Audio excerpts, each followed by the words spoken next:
Hormis le fait de vous faire profiter d'un magnifique coucher de soleil sur la mer Noire, je voulais profiter de cette vidéo pour faire quelques rappels suite aux événements actuels. On est toujours dans le conflit au Moyen-Orient et les suites qui risquent d'en découler. Alors je voulais juste dire que la polarisation, en ce qui nous concerne, c'est un piège à con et qu'on tombe tous dedans. C'est malheureux, mais on est manipulé de A à Z. Et le pire, c'est que ça fonctionne. Alors, je pense que vous avez remarqué quand même que depuis 3 ans, et puis on va dire l'avènement de cette volonté d'accélération du nouvel ordre mondial, les mondialistes ont appuyé sur la pédale d'accélération, je pense que tout le monde a remarqué, il y a quand même des constantes qu'on peut remarquer, des outils qui sont utilisés. Le premier, c'est l'instrumentalisation de la peur. Ça, c'est important, très très important. Ensuite, on va avoir la censure. On va effectivement faire tout ce qu'on peut pour censurer les voix dissidentes. Et puis, on va également, mettre en place tout un système de contrôle. Parce que l'idée, c'est évidemment de contrôler la population qui pourrait avoir des velléités, de libération de la matrice, pour pas dire autre chose. Donc, qu'est-ce qui se passe aujourd'hui? C'est exactement la même chose. On a effectivement, on a sauté de crise en crise. Il y a eu le coco machin. Ensuite, il y a eu l'Ukraine. Voilà. On nous a rebalancé le climat parce qu'il y a le changement climatique. Si on veut sauver la planète, il va falloir accélérer le process. Et puis, on est passé là sur Israël. Alors, il y a eu un bref épisode avec les punaises de lit. Enfin, ça, c'était histoire d'effrayer un peu le Parisien et puis d'occuper les esprits, mais ça n'a pas duré bien longtemps parce qu'à chaque fois on nous en remet une couche et puis pas une petite, puisque là effectivement si on reprend la lettre d'Albert Pike, ce franc-maçon du 33e degré qui aurait écrit une lettre à la fin du 19e siècle prévoyant les 3 guerres mondiales dont la 3e qui viendrait des suites d'un conflit au Moyen-Orient qui s'étendrait, on se dit oh là là, on n'est pas loin là du coup. Ouais, alors en attendant, qu'est-ce que j'observe moi? On voit bien sur les réseaux, à chaque fois les mêmes procédés. Donc on va instrumentaliser la peur. L'idée c'est déjà de faire peur à Madame Michu et à Jackie. Il faut qu'ils restent chez eux, parce qu'il y a un truc très dangereux à l'extérieur, il va se passer un truc. Voilà, donc on instrumentalise la peur. Mais pas que. Parce qu'évidemment vous allez avoir des voix dissidentes, donc des gens qui vont repérer la couillerie, et puis qui vont ouvrir leur bouche pour dire non, attendez, là c'est débile, il y a un truc qui se passe. Donc là, on va essayer d'effrayer ces gens-là. Ça, c'est très important aussi pour les empêcher de parler. Donc quand on regarde là, dernièrement, avec le conflit israélo-palestinien, on empêche les manifestations. Voilà, donc on empêche les manifestations, on empêche les gens de soutenir, alors pas n'importe qui, si vous voulez soutenir Israël, ça va, si vous voulez soutenir les Palestiniens, c'est plus compliqué. Et évidemment, derrière, on va verrouiller la liberté d'expression parce que ça va être utilisé comme un instrument de propagande. La démocratie en danger, tout ça. Alors, évidemment, si vous êtes pro-israélien ou pro-palestinien, vous allez avoir un avis tranché sur la question. Moi, je n'ai pas d'avis, c'est ce que je suis en train d'essayer de vous dire. Arrêtez de vous polariser puisque vous êtes les pions d'un méchant piège à con. Ouais, on est les pions sur un échiquier là.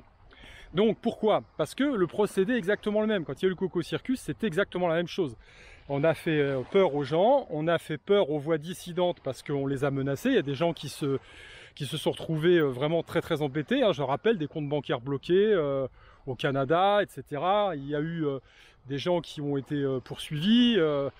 Ça a été très très difficile pour certains. Donc on utilise la peur. Ensuite, on va évidemment essayer de décrédibiliser tout ce beau monde. Et puis derrière ça, on pousse la censure. Donc là, dernièrement, il y a Thierry Breton, le châtelain là, de Bourgogne, là, qui effectivement a fait une sortie. Il a menacé toutes les plateformes. Attention, là, c'est pas possible.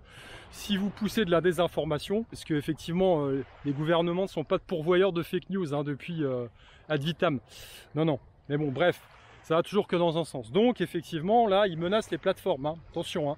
Et puis il y a leur fameux truc là qui est sorti là, qui était censé prendre être en place pour 2024. Là, ils accélèrent la manip. Effectivement, pour censurer tout de suite les plateformes s'il y a une voix qui déborde le narratif officiel.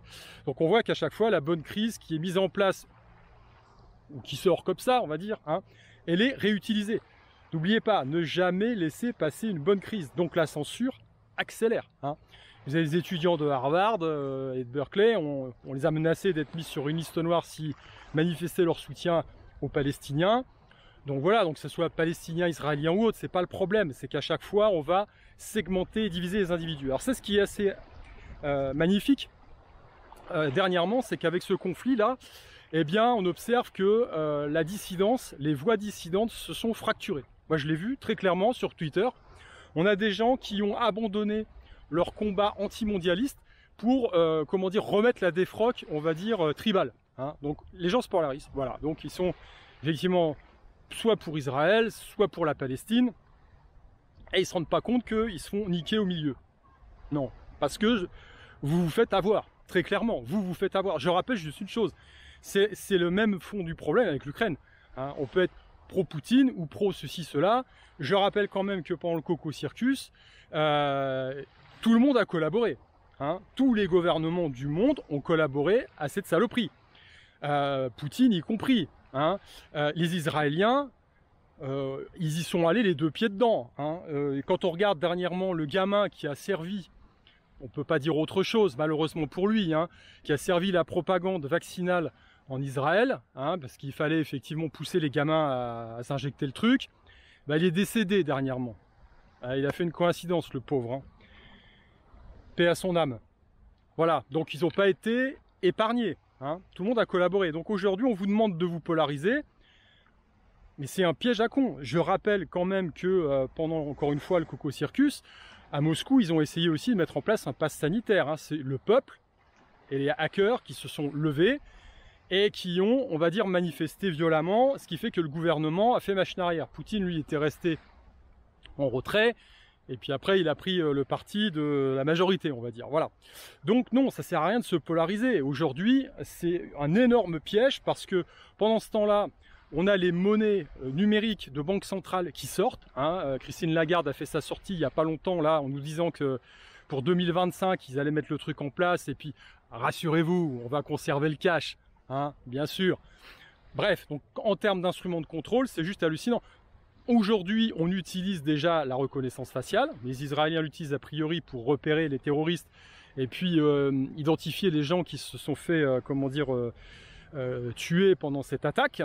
Mais vous avez également, en Angleterre, on a sommé les gens qui manifestent de ne pas se voiler le visage. Alors c'est quand même assez savoureux parce que les mêmes qui vous ont fait chier pendant 3 ans avec un espèce de morceau de papier qui sert à rien à mettre sur le pif, hein, une petite muselière pour vous faire taire, là vous disent aujourd'hui non, faut pas se masquer le visage. Donc vous manifestez, vous êtes dans la rue, mais il faudrait quand même que la machine puisse vous repérer. Hein. Voilà, donc l'agenda se déroule, l'agenda accélère à chaque crise. Alors qu'est-ce qui va se passer là très probablement? N'oubliez pas que le fond du truc, c'est encore le réchauffement climatique. Hein. C'est là où on va vous mettre la carotte. Parce qu'il faudra sauver la planète. Hein. On a déjà compris le truc. Donc qu'est-ce qui va se passer? Très probablement comme ça s'est passé dans les années 70. Le pétrole va risquer de faire to the roof, d'accord, au niveau du prix. Et puis on va avoir une autre crise. Voilà, donc ça va être hyper inflationniste. Le pétrole va être, on va dire, va crever le plafond. Et puis là, on va vous pousser le narratif. On va vous dire, bah c'est l'occasion, effectivement, de switcher sur les énergies vertes. Voilà. Donc les énergies vertes à ce moment-là, qui sont pas du tout rentables, hein, vont le devenir, parce qu'évidemment, comme le pétrole sera trop cher, eh bien on va pousser les éoliennes, hein. Il va falloir pousser un gros coup, parce que même avec le vent, ça tourne pas beaucoup, ces trucs-là. Bref, et donc du coup, eh ben derrière, on mettra la carotte, et puis bah, ça sera l'occasion d'accélérer la transition climatique, énergétique, et puis on continuera effectivement la grande collecte. Hein. La grande collecte, comme c'est le cas déjà en France au niveau de l'immobilier, on ne pourra plus louer ni vendre, machin. Les véhicules, ça va être exactement la même chose. Là, je vois que les 2 roues vont se faire ponctionner parce qu'il va falloir un contrôle technique, bien évidemment. Hein. Donc voilà, donc on est dedans, et tout ça s'est rendu possible. Pourquoi? Parce que les gens, comme des glands, se polarisent.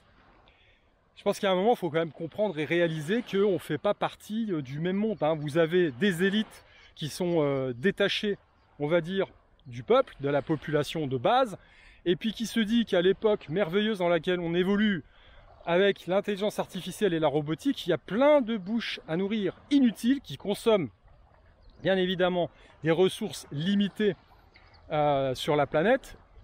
Et ben, ça serait mieux de se les garder pour soi. Hein, voilà. Donc voilà, les divisions, les divisions font leur jeu et bah voilà, ça s'accélère. Donc c'est pour ça quelque part que j'en reste toujours à ce que je pense par rapport à ça, c'est que bah, y a la loi des cycles, hein, on y va tout droit de toute façon. Alors à un moment donné, bah, ça va se retourner, hein, mais on ne pourra pas éviter le truc. Et c'est vraiment dur de voir effectivement cette polarisation, cette division au sein des gens qui semblaient avoir compris certaines choses. Parce que bah, ça fait le jeu de nos chers mondialistes, hein, et puis effectivement, eux, ils chôment pas. Hein. Si à côté, vous procrastinez, je peux dire que de l'autre côté, ça charbonne. Hein. Bon, bah écoutez, hein, maîtrisez ce que vous êtes en capacité de maîtriser. Voilà.